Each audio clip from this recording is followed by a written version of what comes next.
प्रणाम आचार्य जी। मुझे अपने करियर के प्रति उलझाव सा रहता है। जो काम मुझे करना पसंद है वो मैं कर रहा हूँ, लेकिन उस काम में जॉब सिक्योरिटी मुझे नहीं दिखती और इस कारण मैं हमेशा ही चिंतित रहता हूँ।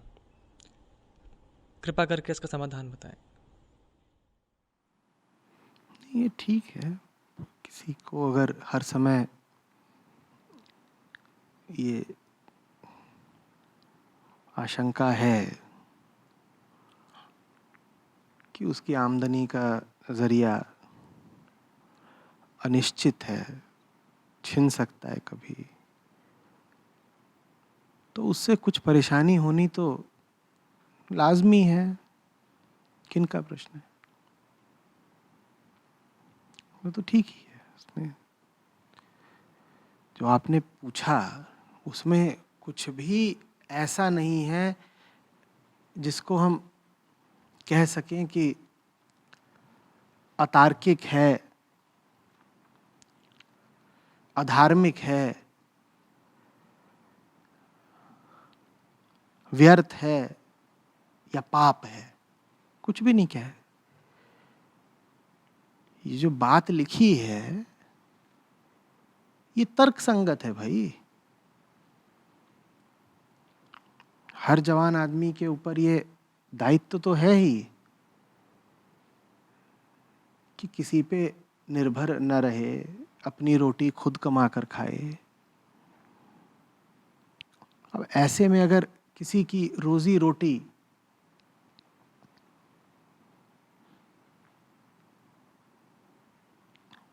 बिल्कुल अनिश्चित चलती हो, सदा संदेह बना रहता हो कि कल मिलेगी कि नहीं मिलेगी, तो उसको इस बात की चिंता तो होनी ही चाहिए। ठीक है। सवाल ये है कि और चिंताएं नहीं है क्या? ये चिंता अपनी जगह बिल्कुल ठीक है।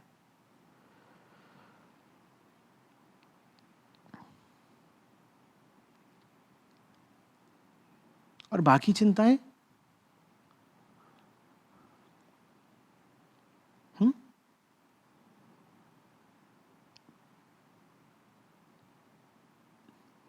कि जैसे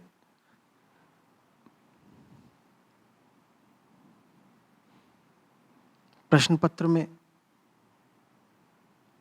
किसी को कुछ ना आता हो, 10-10, 20-20 नंबर के भी प्रश्न हैं और उसके पल्ले ही नहीं पड़ रहे, लेकिन वो रो किस बात पर रहा है कि 1 नंबर का एक प्रश्न है, वो हल नहीं हो रहा, क्या करें।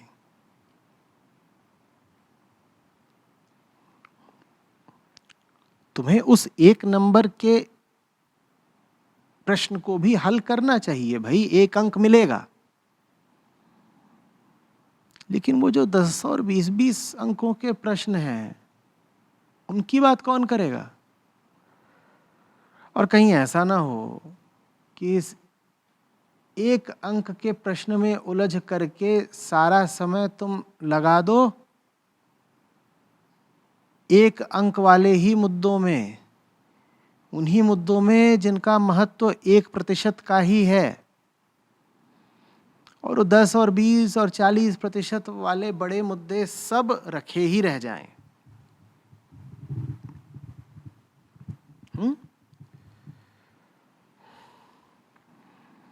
कोई नहीं है ऐसा जिसे रोटी की फिक्र नहीं होती, और कोई नहीं है ऐसा जिसे रोटी की फिक्र नहीं करनी चाहिए। अमीर से अमीर आदमी भी खाने बैठेगा और उसकी रोटी गड़बड़ होगी तो वो भी परेशान हो जाएगा, वो कहेगा ये क्या है, दूसरा कुछ लेके आओ। तो रोटी की फिक्र तो वो भी कर ही रहा है ना। ऐसा तो नहीं है कि बहुत पैसा आ गया तो अब रोटी उसके लिए व्यर्थ की चीज हो गई।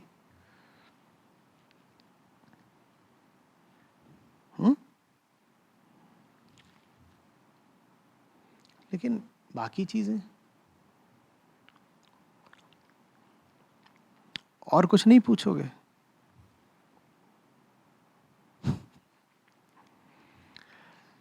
सवाल ठीक है, मैं नहीं कह रहा सवाल में कुछ गलत है, मैं कह रहा हूं सवाल ठीक है पर इतना सा ही है, और नहीं कुछ जानना चाहते? एक ही नंबर पाकर संतुष्ट हो जाओगे? जाओ दिया, परीक्षा फल घोषित हुआ तुम्हारा, ससम्मान आपको 1 अंक उपाधि स्वरूप दिया जाता है, दिया, लो, रोटी तुम्हारी सुनिश्चित किए देते हैं। अब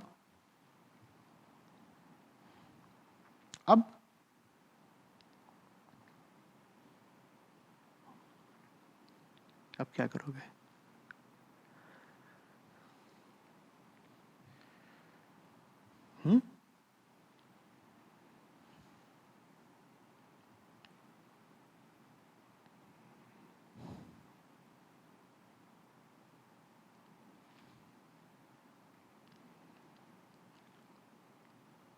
सोचो तो, ऐसा भी तो हो सकता है कि वो जो 10 और 20 अंकों वाले प्रश्न हैं,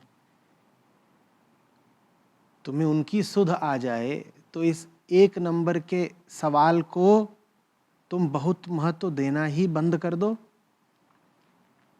ऐसा हो सकता है कि नहीं? अभी तो बेहोश हो, पन्ना उलट के नहीं देख रहे कि पीछे तरफ और कितने सवाल बचे हुए हैं, न सवाल को पूरा पढ़ रहे हो, न थोड़ा हाशिए में देख रहे हो कि इस सवाल का मूल्य कितना है। मूल्य है 1 अंक का। ये भी तो हो सकता है कि तुम इसके मूल्य को पहचान लो या इसकी मूल्यहीनता को पहचान लो, और जीवन के जो बाकी प्रश्न हैं उनके मूल्य को जान लो, तो फिर तुम्हें इस तरह के सवालों से बहुत रुचि बचे ही ना।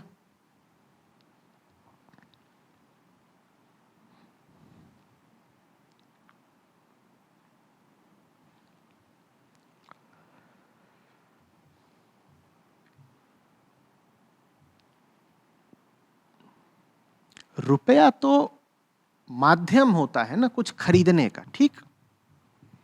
रुपया कुछ खरीदने का माध्यम होता है। क्या खरीदना चाहते हो और कितना, और उससे क्या पाने की आशा है?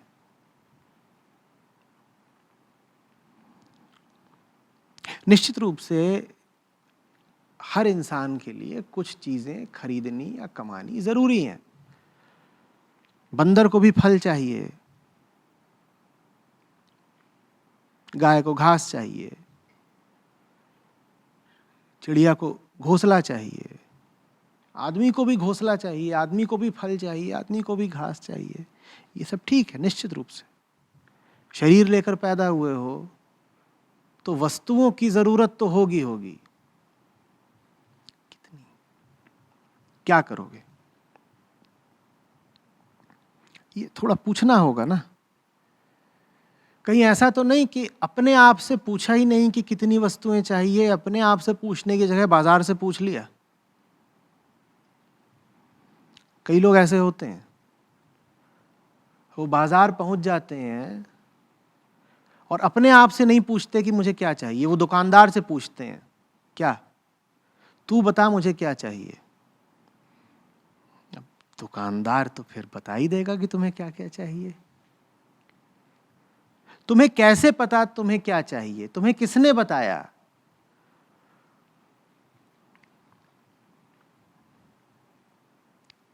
तुम्हें तुम्हारे विवेक ने बताया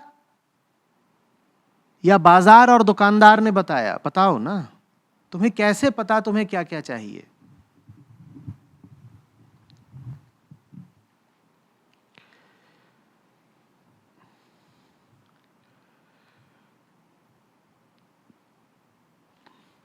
और मैं ये कहते हुए भली भांति जानता हूं कि हम सबको कुछ ना कुछ तो चाहिए ही है। और मैं अभी मुक्ति निर्माण इत्यादि की नहीं बात कर रहा, मैं बिल्कुल पार्थिव भौतिक चीजों की बात कर रहा हूं। हमें चाहिए, जैसे हमने कहा चिड़िया को चाहिए, गाय को चाहिए, हमें भी चाहिए, पर इसका निर्धारण करने वाला कौन है कि तुम्हें कितना चाहिए? ये तुम्हें कैसे पता?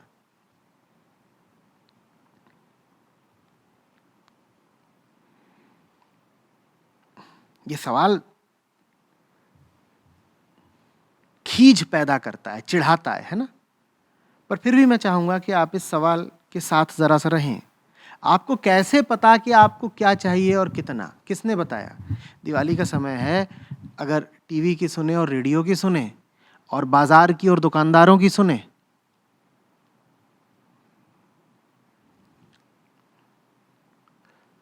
तो आपके घर को इतना चाहिए जितना पूरे मोहल्ले में नहीं समाएगा।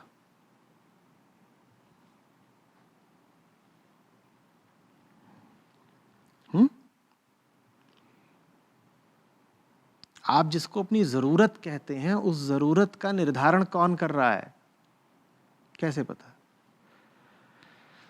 और ये सब कहने में कृपा करके तुरंत ये आक्षेप मत कर दीजिएगा मेरे ऊपर कि मैं चाह रहा हूँ कि आप गुफा में रहना शुरू कर दें, या कि आप कंदमूल खा के जीने लग जाएं, या आप लंगोटी धारण कर लें। नहीं, मैं नहीं कह रहा।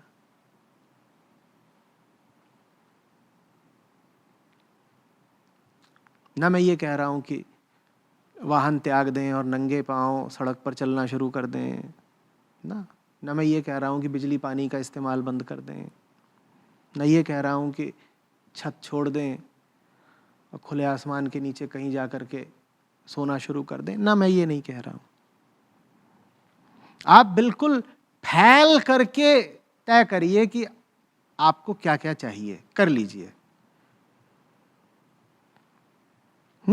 लेकिन अपने विवेक का प्रयोग करके, ये सब तो चाहिए ही है, और ये जो मुझे चाहिए ये मुझे किसी और के कहने पे नहीं चाहिए, ना पड़ोसी के कहने पर, ना मीडिया के कहने पर, ना रिश्तेदारों के कहने पर, ना बाजार के कहने पर। मेरा अपना विवेक बता रहा है कि ये सब तो जीवन की भौतिक अनिवार्यताएं हैं, इनकी मुझे आवश्यकता है तो है, चाहिए। और मैं कह रहा हूं वो सूची तुम फैल करके बना लो। जहां कहीं भी लगता हो कि पता नहीं चाहिए कि नहीं चाहिए, वहां कह दो चाहिए, उसका भी नाम लिख लो। और फिर देखो कि ये जो सब चाहिए वो क्या इतना मुश्किल है पाना कि उसके लिए तुम इतनी चिंता कर रहे हो कि तुमने उसको अपनी चिंताओं में प्रथम चिंता बना लिया है। ये कैरियर क्या चीज होती है? क्या करोगे इसका? कैरियर माने क्या? नाम तो कैरियर का इतनी गंभीरता और इतने सम्मान से लेते हो कि भगवान हो जैसे। कैरियर माने क्या होता है? और ये बड़ी मान्य बात है अब कि जैसे ही एक व्यक्ति दूसरे से बोले देखो मेरे करियर का सवाल है, दूसरा तत्काल समझ जाएगा नहीं नहीं नहीं नहीं, फिर तो सावधानी बरतो। ये करियर माने क्या? क्या है करियर माने? क्या, कौन सा देवता है ये? किस ईश्वर की आराधना कर रहे हो? कैरियर देवता क्या है ये? क्या मिलता है इससे? क्या चाह रहे हो?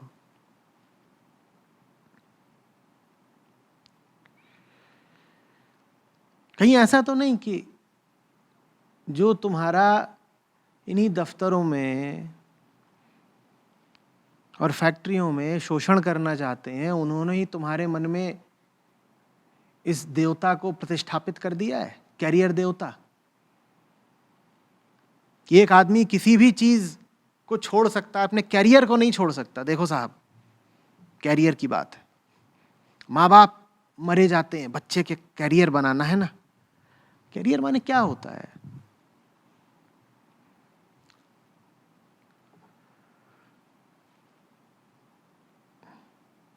जो लोग ये बात बोलते हैं कैरियर इत्यादि, जैसे आपने बोली, वो इतने विश्वास के साथ बोलते हैं कि ऐसा लगता है कि वो समझ ही गए हैं मानव जन्म का उद्देश्य। बड़ा दृढ़ विश्वास होता है उनका। आप उनसे पूछें कि एक पुरातन अनसुलझी गुत्थी है, एक आदिम रहस्य है, मान्यवर कृपा करके कुछ कहें, क्या बताइए कि आदमी पैदा क्यों होता है? इस मृत्यु लोक में मानव जन्म का उद्देश्य क्या है, तो कहेंगे ये तो हम कब के समझ चुके। आदमी पैदा होता है कैरियर बनाने के लिए। इस विषय में हमें कोई अब संदेह शंका है ही नहीं। ये क्या है कैरियरबाजी? कहीं ऐसा तो नहीं कि बस एक धुंधला सा सिद्धांत है, नेबुलस कॉन्सेप्ट, और तुमने कभी सोचा ही नहीं कि ये चीज क्या है?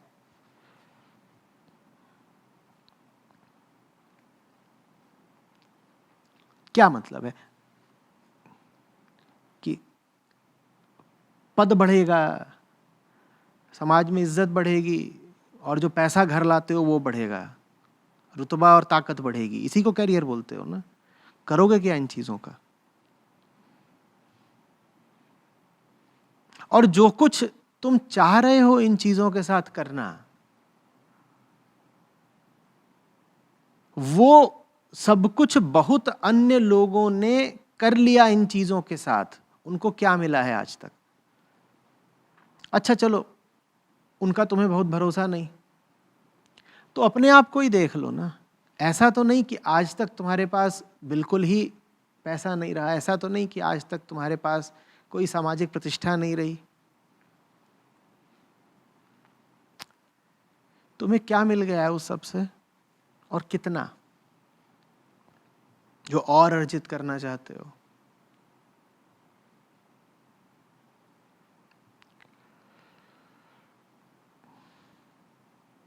मैं बिल्कुल नहीं कह रहा हूं कि आप कैरियर वगैरह पे ध्यान ना दें। मैं बस ये समझना चाह रहा हूं कि इस सवाल की अहमियत 1 अंक की है या 20 अंक की। बेशक 1 अंक का सवाल भी अधिकार रखता है कि उसका उत्तर दिया जाए, पर 1 अंक के सवाल को भाई जिंदगी का 1% दे दो ना। तुमने तो जिंदगी का 80% समर्पित कर दिया है 1% मूल्य के सवाल को। यह बड़ी असंतुलन की स्थिति है। बात समझ में आ रही है?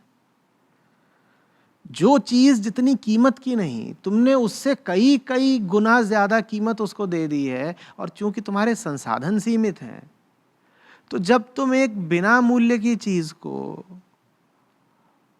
अधिक मूल्य देते हो, तो निश्चित रूप से जिन चीजों का वास्तव में मूल्य है उनसे तुम मूल्य छीन लेते हो। ये दो तरफा गलती हो गई ना।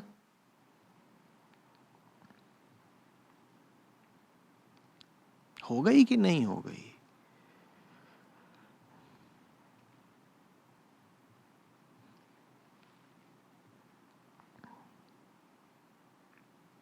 जीवन में तेज नहीं, आग नहीं, उल्लास नहीं, ताकत नहीं, और चेहरा लटका हुआ है बस करियर की चिंता से, तो बड़ा महंगा सौदा हो गया। रोटी की खातिर न जाने क्या बेच दिया।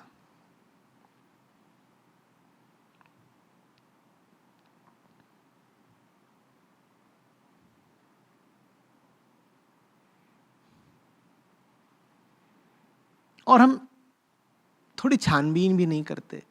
जो तुम बनना चाहते हो वो तुमसे पहले लाखों करोड़ों लोग बने बैठे हैं। बने बैठे हैं कि नहीं? जितना तुम कमाना चाहते हो उतना आज भी लाखों करोड़ों लोग कमा रहे हैं। कमा रहे हैं कि नहीं? तुम्हें वो दिखाई नहीं देते पगले? उन्होंने क्या पा लिया है? हो सकता है तुम्हारे बगल में वही बैठे हो सकता है वो तुम्हारे आगे पीछे बैठे हो यहीं पर, और तुमसे दूना मुंह लटकाए बैठे हैं, और तुम कह रहे हो तुम्हें उनके जैसा बनना है। गजब आग्रह है।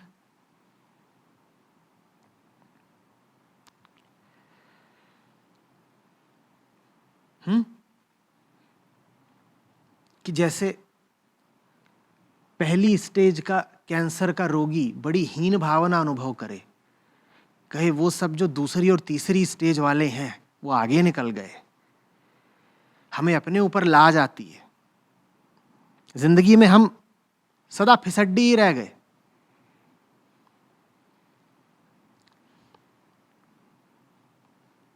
जिधर को बढ़ना चाहते हो उधर जीवन है या मौत, ये तो पूछ लो। बढ़ना तो ठीक है कि बहुत तेजी से आगे बढ़े, दूसरी और तीसरी स्टेज के भी जो रोगी थे उन्हें पार करके हम सीधे चौथे चरण पे पहुंच गए।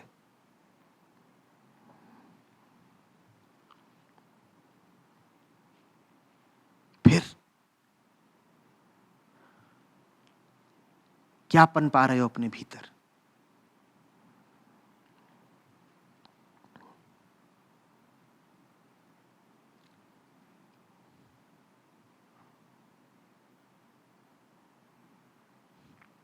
जितनी करियर बाजी तुमने कर ली उतनी ही करने में अपनी हालत देखो बेटा, अभी और करनी है।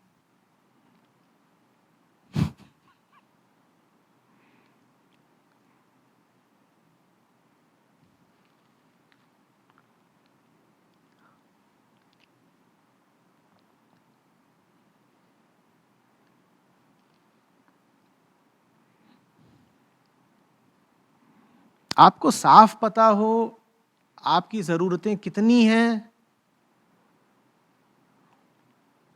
तो आपको बेवजह कहीं झुकना नहीं पड़ता। और आप न खुद को जानते हैं न अपनी वाजिब जरूरतों को जानते हैं, तो आप हर जगह फिर दुम हिलाते फिरेंगे।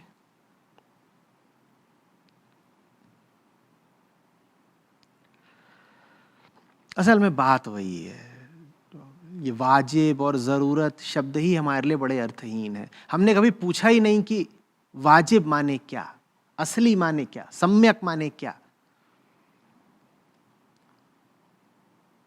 हमें तो टीवी ने सिखाया है कि ज़रूरतें कितनी होनी चाहिए,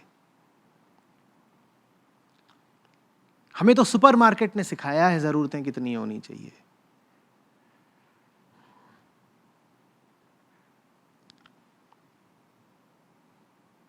और हमने पड़ोस के गुल्लू भैया की शादी में सीखा कि ज़रूरतें कितनी होनी चाहिए।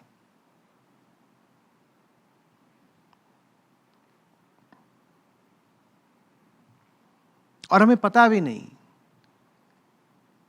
कि वो जो सीख हमने पकड़ ली, वो सीख हमारा जीवन निर्धारित किए दे रही है, हमारी ज़िंदगी का केंद्र बन गई है बिल्कुल।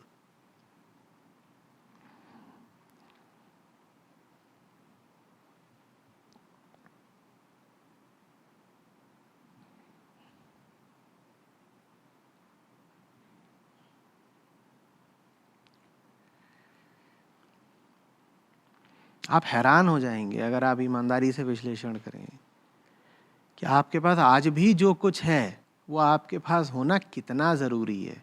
ये तो छोड़िए कि आगे आप क्या पाना चाहते हैं, आपके पास आज भी जो कुछ है वो आपके पास होना कितना ज़रूरी है।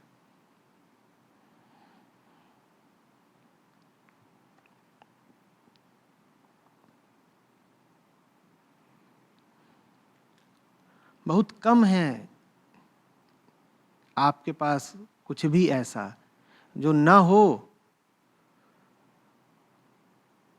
तो आपकी ज़िंदगी रुक जाए या आपकी आत्मिक शांति में खलल पड़ जाए।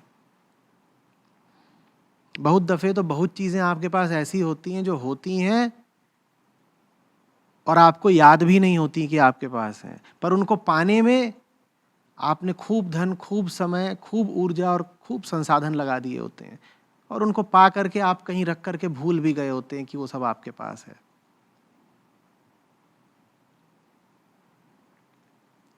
ये भूलना ही बताता है कि आपने जो अर्जित किया उसकी आपको ज़रूरत थी नहीं। और इससे भी आगे के किस्से हो जाते हैं कई बार। कुछ कमा करके लाए और उसको रख करके भूल गए, ये तो एक नुकसान है।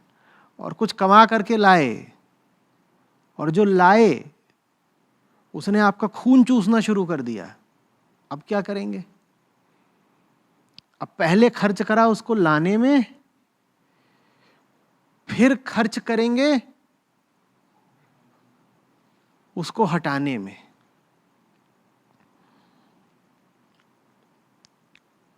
करियर का एक पायदान चढ़ना था ताकि पा सकें, अब जब पा लिया है तो करियर में अगली प्रोन्नति चाहिए ताकि जो पाया है उसको हटा सकें।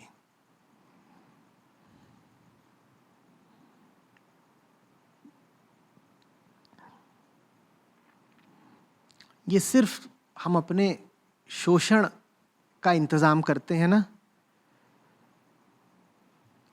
आत्मज्ञान के अभाव में, खुद को न जानने के कारण हम ये भी नहीं जानते हैं कि हमें जिंदगी में वास्तव में जरूरत किस चीज की है।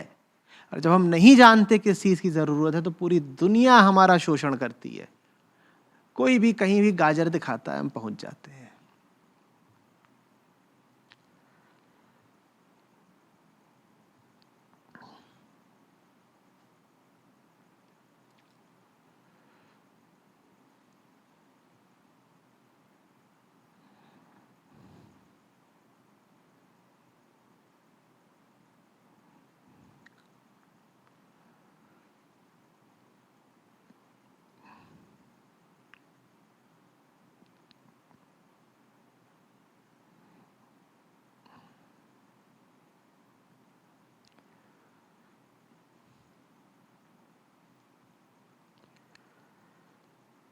इस सवाल पर गौर करिएगा।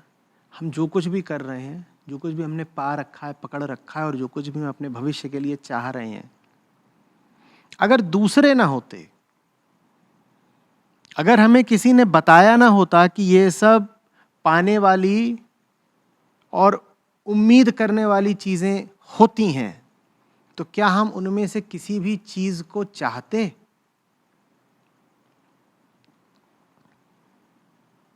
100 में से 98 चीजें जो आपने पकड़ रखी हैं या जिनकी आप इच्छा रख रहे हैं, आप पाएंगे ऐसी हैं कि अगर किसी ने आपको सिखाया पढ़ाया ना होता तो आप उन चीज़ों के प्रति कभी आकर्षित होते भी नहीं,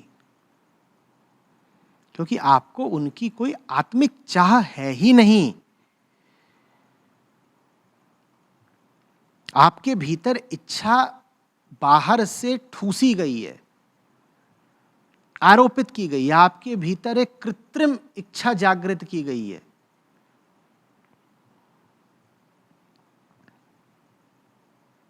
जैसे कि किसी को भूख न लगी हो,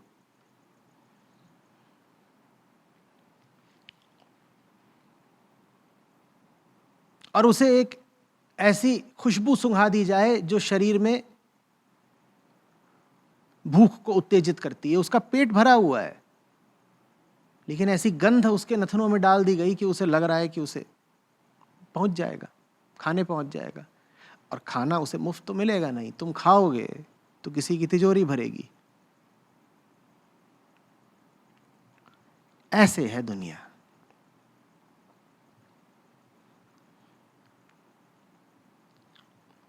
जिन्हें आप कहते हैं अपनी तमन्नाएं, अपनी इच्छाएं, अपनी आशाएं, अपनी योजनाएं, अपने इरादे, वो आपके हैं कितने?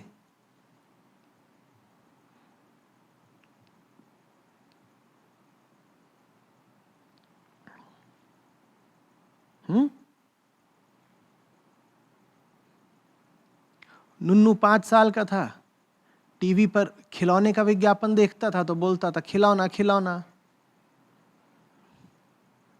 नुन्नू 25 साल का हुआ, टीवी पर कैरियर कैरियर देखने लगा तो बोलता है कैरियर कैरियर।